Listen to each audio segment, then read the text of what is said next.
ನಮಸ್ಕಾರ. ನೀವು ನೋಡ್ತಾ ಇದ್ದೀರಾ ಎಂಜೆ ನ್ಯೂಸ್. ವಿಜಯಪುರ ನಗರದಲ್ಲಿ ಕಾನೂನು ಮತ್ತು ಸುವ್ಯವಸ್ಥೆಯನ್ನು ಮತ್ತಷ್ಟು ಗಟ್ಟಿಗೊಳಿಸಲು ಪೊಲೀಸ್ ಇಲಾಖೆ ಈಗ ಫುಲ್ ಅಲರ್ಟ್ ಆಗಿದೆ. ನಗರದಲ್ಲಿ ಶಾಂತಿ ಕದಡುವ ಕಿಡಿಗೇಡಿಗಳು ಹಾಗೂ ಅಪರಾಧ ಕೃತ್ಯಗಳಲ್ಲಿ ತೊಡಗುವವರ ವಿರುದ್ಧ ವಿಜಯಪುರ ಪೊಲೀಸರು ವಿಶೇಷ ಕಾರ್ಯಾಚರಣೆಯೊಂದನ್ನು ಆರಂಭಿಸಿದ್ದಾರೆ. ಹೌದು, ವಿಜಯಪುರದ ಗೋಲಗುಂಬಜ್ ಪೊಲೀಸ್ ಠಾಣಾ ವ್ಯಾಪ್ತಿಯಲ್ಲಿ ರೌಡಿ ಶೀಟರ್ಗಳ ಆಟಕ್ಕೆ ಬ್ರೇಕ್ ಹಾಕಲು ಪೊಲೀಸರು ಭರ್ಜರಿ ಪೊಲೀಸ್ ರೇಡ್ ನಡೆಸಿದ್ದಾರೆ. ಡಿವೈಎಸ್ಪಿ ಸುನಿಲ್ ಕಾಂಬ್ಳೆ, ಸಿಪಿಐ ಸಂಜೀವ್ ಬಳಿಗಾರ್ ಮತ್ತು ಪಿಎಸ್ಐ ಮೊಹಮ್ಮದ್ ಗೌರಿ ಅವರ ನೇತೃತ್ವದಲ್ಲಿ ಗೋಲಗುಂಬಜ್ ಠಾಣೆಯ ಇಡೀ ಸಿಬ್ಬಂದಿ ರೌಡಿ ಶೀಟರ್ಗಳ ಮನೆಗಳ ಮೇಲೆ ದಿಢೀರ್ ದಾಳಿ ನಡೆಸಿ ತಪಾಸಣೆ ಕೈಗೊಂಡಿದ್ದಾರೆ. ಅಪರಾಧ ಕೃತ್ಯಗಳಿಗೆ ಕಡಿವಾಣ ಹಾಕುವ ನಿಟ್ಟಿನಲ್ಲಿ ಗೋಲಗುಂಬಜ್ ವ್ಯಾಪ್ತಿಯ ಎಲ್ಲಾ ರೌಡಿ ಶೀಟರ್ಗಳನ್ನು ಠಾಣೆಗೆ ಕರೆಸಿ ಅವರ ಪ್ರಸ್ತುತ ಚಟುವಟಿಕೆಗಳ ಬಗ್ಗೆ ತೀವ್ರ ವಿಚಾರಣೆ ನಡೆಸಲಾಗಿದೆ. ಅಷ್ಟೇ ಅಲ್ಲದೆ ನಗರದಲ್ಲಿ ಯಾವುದೇ ರೀತಿಯ ಕಾನೂನುಬಾಹಿರ ಚಟುವಟಿಕೆಗಳಲ್ಲಿ ಭಾಗಿಯಾಗಬಾರದು ಮತ್ತು ಕಡ್ಡಾಯವಾಗಿ ಕಾನೂನನ್ನು ಪಾಲಿಸಬೇಕೆಂದು ಪೊಲೀಸರು ರೌಡಿಗಳಿಗೆ ಖಡಕ್ ವಾರ್ನಿಂಗ್ ನೀಡಿದ್ದಾರೆ. ರೌಡಿ ಶೀಟರ್ಗಳ ದೈನಂದಿನ ಚಲನವಲನಗಳು, ಅವರು ಯಾರನ್ನು ಭೇಟಿಯಾಗುತ್ತಿದ್ದಾರೆ ಮತ್ತು ಅವರ ಸಂಪರ್ಕದಲ್ಲಿ ಯಾರಿದ್ದಾರೆ ಎಂಬುದರ ಮೇಲೆ ಪೊಲೀಸರು ದಿನದ 24 ಗಂಟೆಯೂ ನಿಗಾ ಇಟ್ಟಿದ್ದಾರೆ.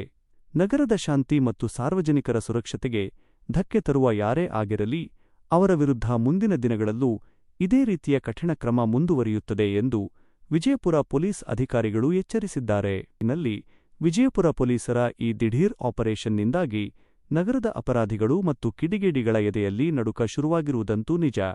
ನಿರಂತರ ಸುದ್ದಿಗಳಿಗಾಗಿ ನೋಡ್ತಾ ಇರಿ ಎಂಜೆ ನ್ಯೂಸ್.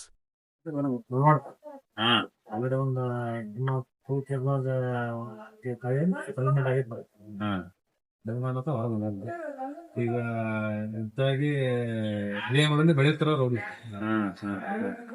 ಕುಡಿ ರೋಡಿ ಬಳಸೋದು ರೆಡಿಯರ್ ಮಾಡೋದು ನಮ್ಮ ಗಮನ ಬಂದಾಗ್ತದ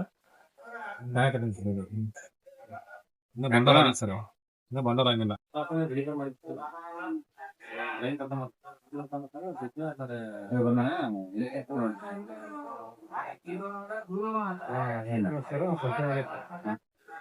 ಆಟೋ ಒಂದು ತಗೋಣ ಕೆಲಸ ಮಾಡ್ಕೊಂಡು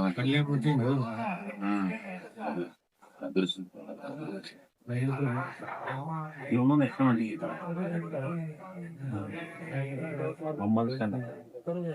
ನಿಂದ ಏನಪ್ಪ ಉದ್ಯೋಗ?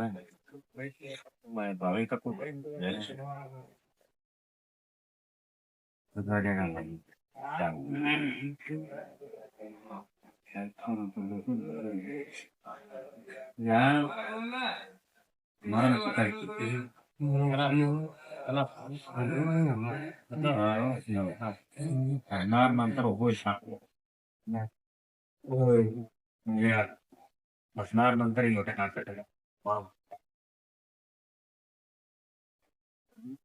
ನಮಸ್ತೆ ಫೋನ್ ಖಾಲಿ ಮಾಡ್ಲಿಲ್ಲ ಅಂದ್ರೆ ನಾ ಹೆಂಗ್ ಮಾಡ್ತೀನಿ ಹೋಗ್ಲಿ. ಅರ್ಥ ಆಗ್ತಿಲ್ಲ? ಹಬ್ಬದಲ್ಲಿ ಏನು ಒಂದ ಗಲಾಟೆ ಮಾಡಿದ್ರೆ ಇದ ಖಾಲಿ ಮಾಡ್ರಿ, ಬೇರೆ ಮಾಡ್ದಂಗ ಬಿಡಬೇಕು.